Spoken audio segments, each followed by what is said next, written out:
Reaction is pouring in from across the state, from leaders and community members after President Trump announced he's terminating the temporary protected status for Somali Minnesotans. Here's a look at that announcement made on Truth Social late last night.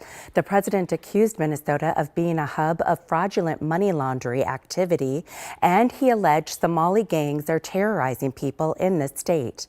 The president's announcement came without advance notice or other policy details.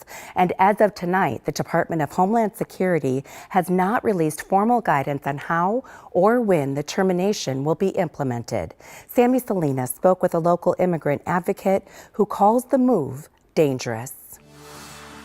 Uncertainty is in the air for Minnesota's Somali community, according to Jaylani Hussein. It's an additional target on the Somali population and the Muslim Hussein is the executive director of the Council on American Islamic Relations Minnesota.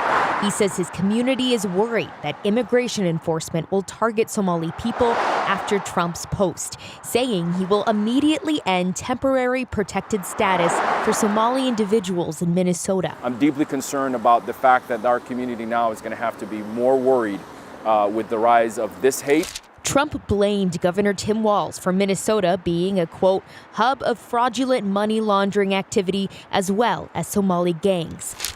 Walz responded on X, saying it's not surprising that the president has chosen to broadly target an entire community. The Congressional Service Research Report says there are 705 Somali individuals living in the United States with temporary protected status as of March 31st this year.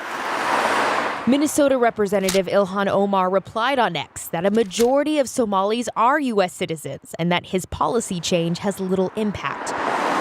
All this comes days after an unverified report published by a conservative think tank alleges the Al-Shabaab militant group received fraudulent funds from Minnesota.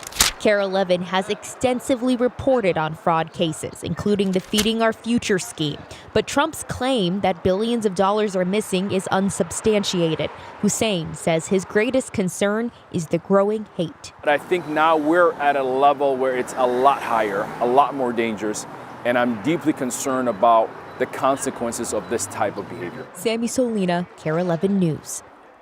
Based on TPS rules, termination likely will not take effect earlier than the current expiration date in March. Attorney General Keith Ellison's office says the president cannot terminate TPS for one state and is looking into options.